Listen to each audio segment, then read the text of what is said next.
వివాహాది శుభకార్యములకు, పుట్టిన రోజులకు, మీటింగులకు అత్యాధునిక సదుపాయాలతో ప్రొద్దుటూరు వాసవి సర్కిల్ వద్ద నుంచి అతి సమీపాన మీకు అందుబాటు ధరలలో happy banquet AC function hall మీకు స్వాగతం పలుకుతుంది.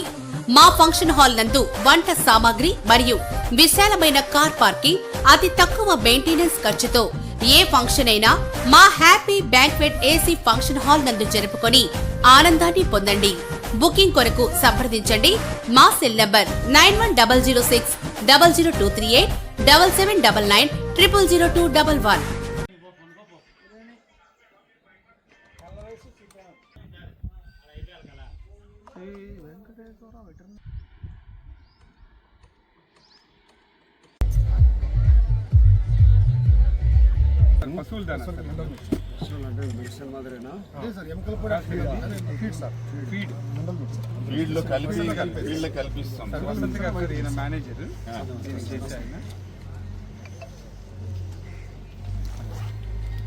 సార్ ఇది పెల్లెటెడ్ గా పశువుల దానా కింద సార్ ఇది వీళ్ళని క్వాలిటీ ఓరియంటెడ్ గా చేస్తా ఉన్నారు. సో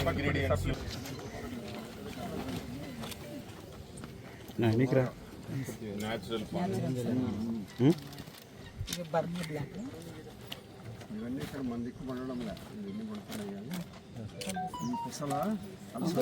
మినుములు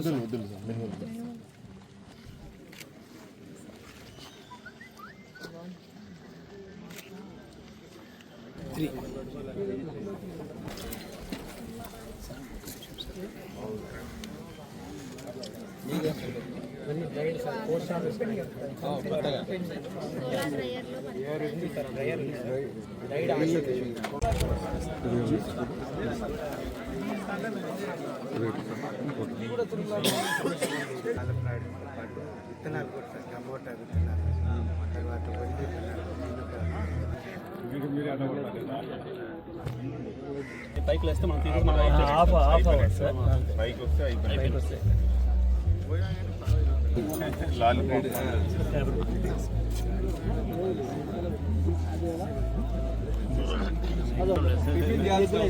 గుడ్లు అవుతుంది సార్, 4 గంటలు గుళ్ళు అయితే బయట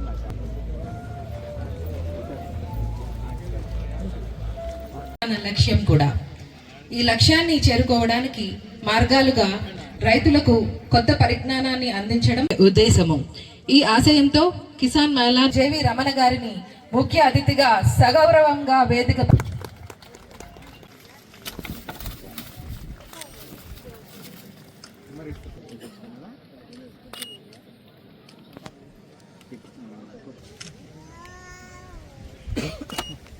చేయవలసిందిగా కోరుతున్నాం.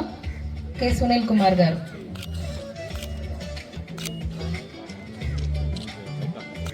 అలాగే బిర్పా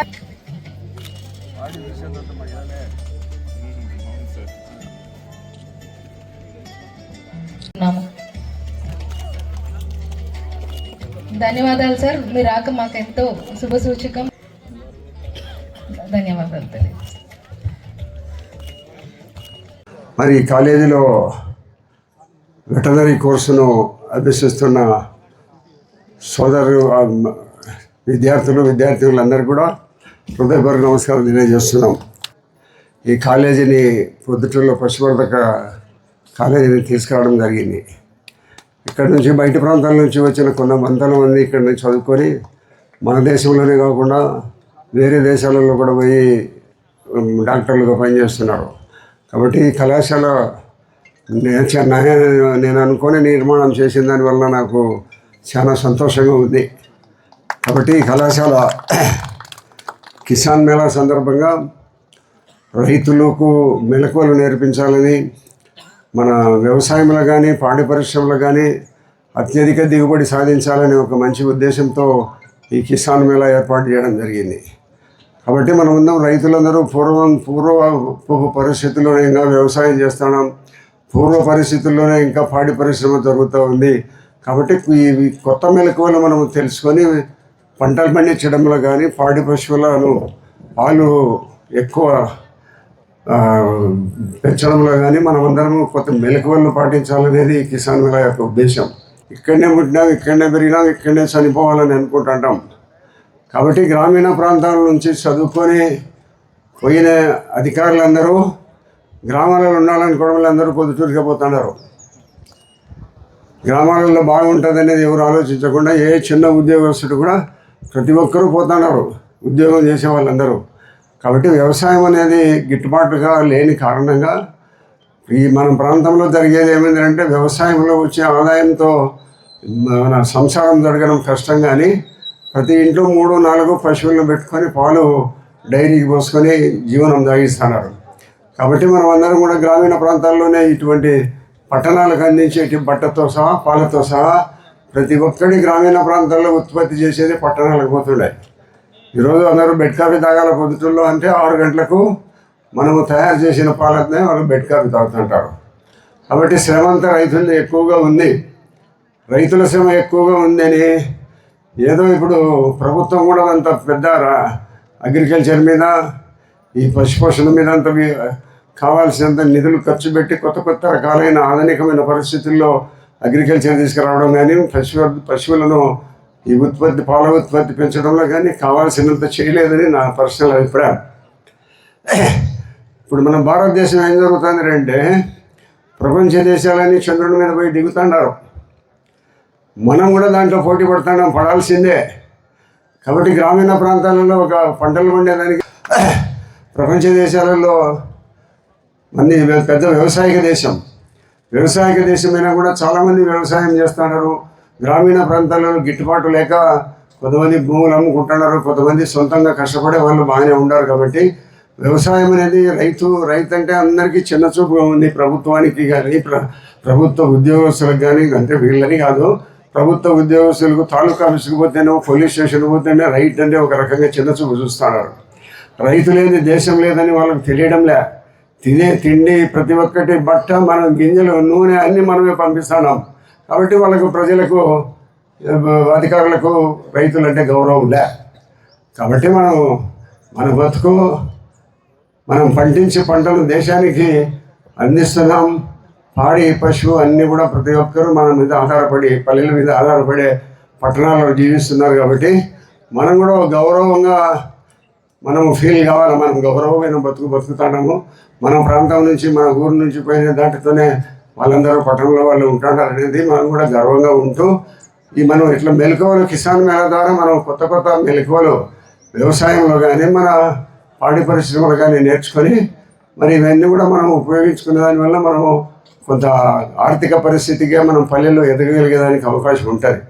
కాబట్టి మీరందరూ కూడా ఈ కొత్త మెలకువలు నేర్చుకొని మనం భవిష్యత్తులో ఆ మెలకువల ద్వారా మనం అధిక ఉత్పత్తి పండించదు కానీ అధికంగా మనము పెంచేదానికి కానీ మనం ప్రయత్నం చేయాలి. ఈ వెటర్నరీ కాలేజీలో చదివే పిల్లలందరికీ నా యొక్క సలహా ఏముందంటే, ఇప్పుడు పశువులు అనేది మనిషికి ఎంబీబీఎస్ డాక్టర్లు ఎంఎస్ ఎండీలు ఉంటుంటారు. మనుషులకు చూస్తారు వాళ్ళు మనిషి పోతే నాకు ఇక్కడ వస్తుంది ఆడనొస్తుంది, జ్వరం వస్తుంది, దగ్గు వస్తుంది, ఇంకోటి వస్తుంది అని మనిషికి చెప్పగలడు. పశువులు చెప్పలేవు. మనం డాక్టరు నైపుణ్యతతో ఆ జబ్బును గుర్తించాలి. ఆ నైపుణ్యతతో దానికి జబ్బును గుర్తించి దానికి చికిత్స అందించాలి. కాబట్టి నోరు లేని పశువులకు మనం వైద్యం చేసేది దేవుడు ఇచ్చిన మంచి అవకాశంగా మీరందరూ ఫీల్ కావాలని నేను మనస్ఫూర్తిగా కోరుకుంటున్నాను. కాబట్టి మనం అందరము మాట్లాడే వాళ్ళకు చెప్పే వాళ్ళకి మనం చికిత్సలు చేస్తామంటే మాట్లాడని పశువులు మూగంగా అమాయకంగా ఉండే వాటిని చూసి వాటి యొక్క జబ్బును గుర్తించి జబ్బును నివారణ చేయమనేది చాలా గొప్ప విషయం. మీరందరూ ఈ ప్రొఫెషన్ ఎన్నుకునేదానికి మీకు అందరికీ మనస్ఫూర్తిగా ధన్యవాదాలు తెలియజేస్తూ ఇక్కడ చదువుకునే విద్యార్థులందరికీ కూడా భవిష్యత్తులో ఇంకా ప్రభుత్వము కొత్త పాడి పరిశ్రమలు కానీ అగ్రికల్చర్లో కానీ కొత్త తీసుకురాబోతూ ఉంది. కాబట్టి మనం అందరం కూడా వ్యవసాయక దేశమైన మనం అందరం కూడా పల్లెల్లో ఉంటూ మనం అన్ని రకాల మన కుటుంబాలను బాగా మన పిల్లలందరినీ చదివించండి. ఎవరైనా కూడా ఆడపిల్ల కానీ మగపిల్లలు కానీ ఎవరైనా చదివిస్తే ప్రయోజకులు అవుతారు. ఇటువంటి కళాశాలల్లో కానీ ఇంకా వేరే కళాశాలల్లో కానీ వేరే రకరకాలలో వాళ్ళు భవిష్యత్తు బాగుంటుందని మీ అందరికీ సలహా ఇస్తూ సెలవు తీసుకుంటున్నాను.